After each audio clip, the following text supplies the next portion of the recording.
Hello? Hello, Su. Aku dah sampai depan rumah kau ni. Okey, baiklah.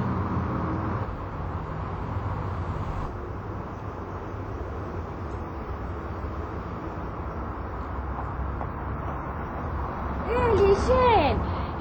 Maaflah makcik tak perasan tadi. Masuk. Masuk. Li Shen masuk dulu ya. Nanti makcik panggilkan Su ya. Masuk. Li Shen duduk dulu. Nanti makcik panggilkan Su ya. Su. Oh Su.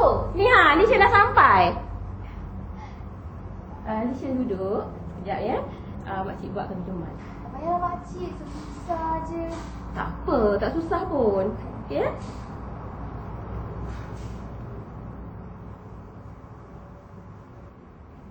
Li Shen. Kenapa lambat sangat? Aku sampai mengantuk tu muka datang, tahu tak? Alah, maaflah. Aku pergi ikut mak aku pergi majlis kahwin tadi. Siapa kahwin? Saudara kau ke? Bukan. Kawan mak aku. Melayu. Aku tak pernah tengok macam mana adat perkahwinan orang Melayu. Jadi, aku pun ikutlah. Makanan pun sedap. Amboi kamu ni Li Shen. Asyik fikir tentang makan je ke? Bukanlah makcik. Tapi datang mestilah nak makan. Tapi saya tengok tadi, cara perkahwinan Melayu unik tak makcik? Memanglah orang Melayu ni kaya dengan adat. Tapi Li Shen tahu tak, apa dia adat yang pertama sebelum seseorang itu bersanding, seperti mana yang Li Shen tengok tadi? Apa dia makcik? Jemput minum dulu. Nanti makcik ceritakan. Minumlah. Masyarakat Melayu sememangnya berpegang teguh dengan adat resam kerana ia dipercayai mempunyai kesan dalam kehidupan. Bagi masyarakat Melayu, adat resam perkahwinan perlu dititik beratkan. Sesuatu upacara dalam peringkat perkahwinan akan dijalankan dengan meriah dan penuh adat istiadat. Dalam masyarakat Melayu terdapat beberapa peringkat penting sebelum upacara perkahwinan dilangsungkan. Merisik atau dalam erti kata lain dipanggil meninjau atau menengok. Adat ini dilakukan adalah bertujuan untuk memastikan bahawa si gadis yang dihajati oleh seorang lelaki itu masih belum berpunya. Adat ini penting kerana dalam Islam ada menyatakan bahawa seseorang itu dilarang meminang gadis yang sudah bertunang dengan lelaki lain. Di samping itu, merisik juga bertujuan untuk menyelidik latar belakang si gadis berkaitan kemahiran rumah tangga, adat sopan, tingkah laku, paras rupa serta pengetahuan agamanya. Biasanya adat ini akan dijalankan oleh saudara mara terdekat pihak lelaki seperti ibu ataupun bapa saudaranya. Bagi pihak perempuan pula, terdapat beberapa kriteria yang perlu dipertimbangkan sebelum menerima lamaran pihak lelaki. Antaranya ialah lelaki tersebut perlulah mempunyai latar belakang agama yang baik serta pekerjaan yang bagus. Ini bagi memastikan bakal suami itu mampu untuk mendidik dan membimbing isteri serta keluarganya ke jalan yang benar di samping dapat memberi tempat tinggal, pakaian dan juga makanan.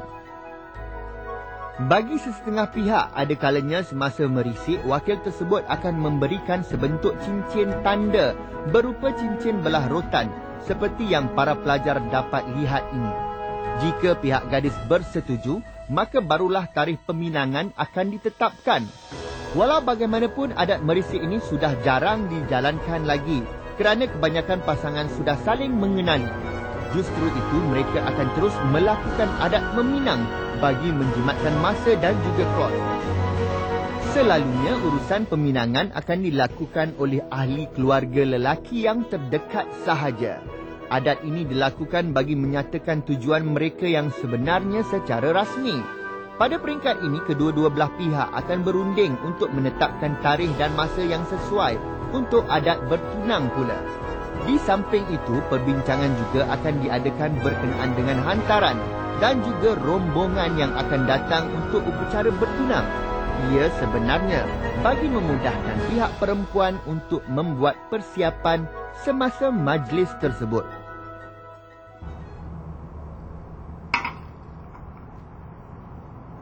Oh, macam tu rupanya. Bukan apa Li Shen, kami ni berpegang teguh pada adat. Tapi ada kebaikannya adat yang begitu. Kenapa, Mak? Sebab Ia menggambarkan kepribadian kita, beradab serta bersopan santun. Takkanlah kita nak masuk rumah orang tanpa kebenaran terlebih dahulu. Macam itulah ibaratnya. Selepas tu barulah kita jalankan proses seterusnya.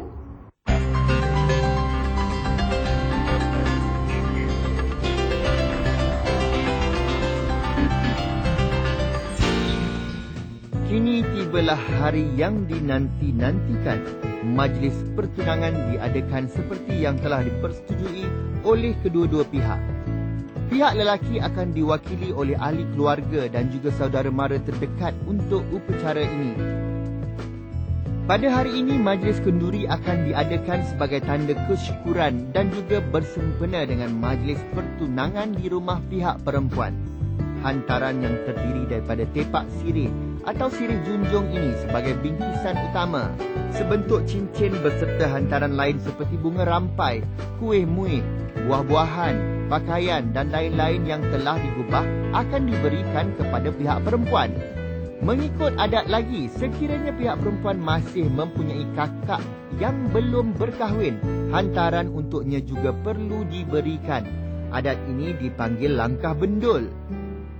Bilangan hantaran juga agak unik kerana jumlahnya yang ganjil, iaitu sama ada 5 atau 7 atau 9 atau 11 atau 13, kerana jumlah genap dikatakan memberi implikasi buruk.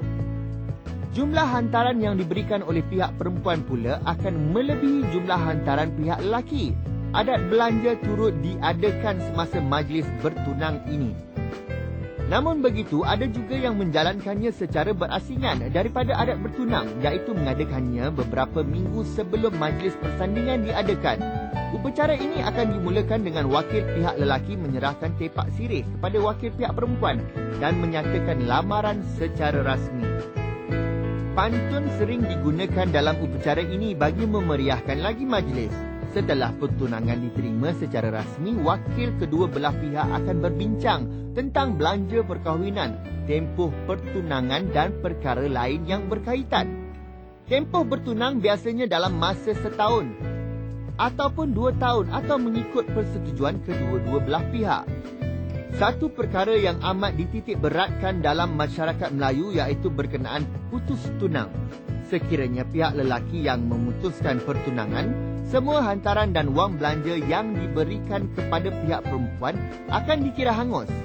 Sebaliknya, jika pihak perempuan yang berbuat demikian, maka hantaran haruslah dikembalikan 2 kali ganda banyaknya.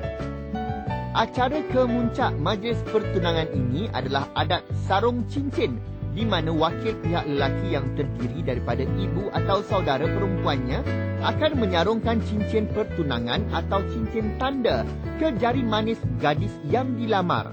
Setelah itu, maka rasmilah sudah pertunangan antara lelaki dan gadis tersebut.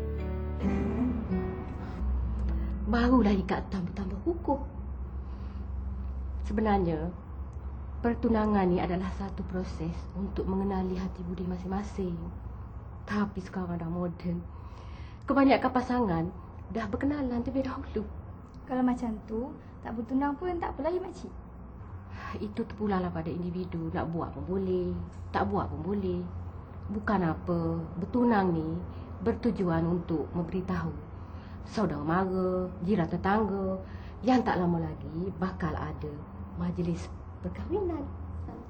Oh, nanti taklah saudara mara kita terkejut kan, Mak? Tiba-tiba je nak kahwin. Takut pula orang syak bukan-bukan. Tapi kalau tak buat pun tak apa. Lebih jimat belanja. Duit tu nanti kita boleh guna untuk majlis yang lebih penting tu nanti.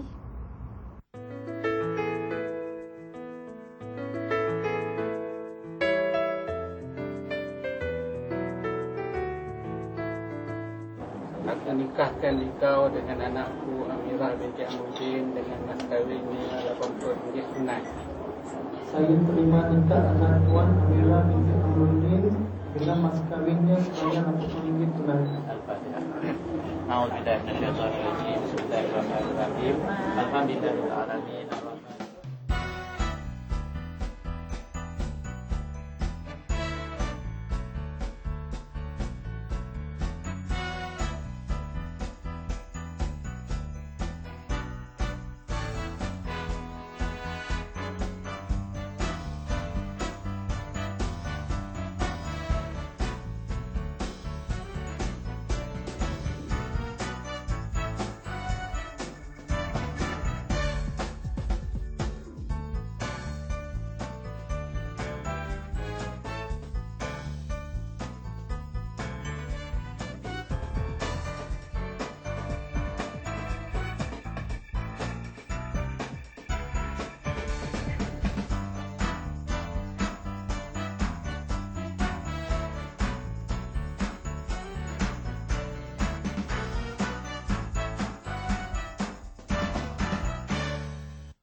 Keempat, tidak digalakkan memakan buah asam.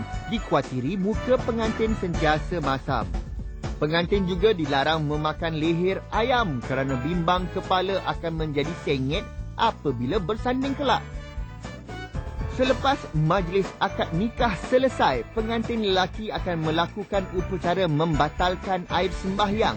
Si suami akan menyarungkan cincin atau memakaikan rantai kepada isterinya yang menanti di bilik yang dihias indah. Adat ini dilakukan sebagai tanda kedua pasangan telah sah diijab kabulkan dan menjadi suami isteri. Selepas upacara ini, majlis berinai pula akan dijalankan di mana kedua pasangan pengantin akan ditepung tawar. Peralatan yang biasa digunakan ialah bunga rampai, beras kunyit dan juga air mawar. Wakil kedua-dua belah pihak akan menjalankan adat ini dengan cara merenjiskan air mawar dan menabur bunga rampai serta beras kunyit di hadapan pengantin dan hadirin. Tibalah sudah hari yang paling bermakna buat mempelai. Hari perkahwinan yang turut dikenali dengan hari langsung atau hari bersanding. Dan pada hari inilah mereka digelar Raja Sehari. Pada hari ini, majlis akan disambut dengan meriah dan dihadiri oleh sanak saudara, jiran tetangga dan sahabat handai. Kedua-dua pasangan akan dipakaikan dengan pakaian yang cantik seperti songket dan dihias rapi. Pengantin perempuan pula akan disolek terlebih dahulu oleh mak andam. Pengantin lelaki akan diarak dengan paluan kompang dan diiringi dengan bunga manggar menuju ke rumah pengantin perempuan. Kedatangan rombongan pengantin lelaki akan disambut oleh taburan beras kunyit. Pengantin perempuan akan menyambut kedatangan pengantin lelaki dan kemudian mereka akan dibawa ke halaman rumah dan duduk di tempat yang dikhaskan. Sesetengah masyarakat akan mempersembahkan pencak silat di hadapan pengantin ini. Selepas itu, barulah pengantin akan dibawa ke dalam rumah untuk bersanding di atas pelamin yang telah dihias. Sekali lagi, pasangan pengantin akan ditepung tawar oleh ahli keluarga masing-masing. Majlis makan juga tidak ketinggalan dalam masyarakat Melayu. Majlis ini dipanggil makan berdamai atau makan beradab. Majlis ini akan disertai oleh ahli keluarga yang terdekat sahaja. Tamatlah sudah majlis di rumah pengantin perempuan. Kini tiba giliran pihak lelaki mengadakan majlis. Majlis ini dipanggil majlis bertandang. Biasanya majlis perkahwinan ini tidaklah semeriah majlis yang diadakan di rumah pengantin perempuan. Ada juga di kalangan masyarakat yang mengadakan kenduri kesyukuran sahaja. Begitulah kemeriahannya. Budaya ini akan terus diwarisi oleh generasi akan datang. Walaupun dunia semakin maju, adat tak akan tenggelam. Itulah suka sedikit yang boleh makcik ceritakan pada Lishen. Makcik nak tunjukkan satu persatu pun tak dapat. Kita tunggu nanti bila sunat kahwin. Maknya situ pula. Lambat lagi lah, Mak. Sunat belajar dulu. Baguslah tu. Nanti bolehlah kau cari bakal suami yang ada kerja bagus, keluarga yang baik. Wah, beruntunglah kau. Yelah, kalau kau tak datang masa kahwin nanti, jaga engkau. Dah lah, jom kita buat kerja sekolah. Nanti kalau tak siap, aku cakap cikgu, kau berangan nak kahwin. Tak apalah, makcik masuk ke dapur dulu ya. Okey. Cikgu cakap dulu ya. Makcik.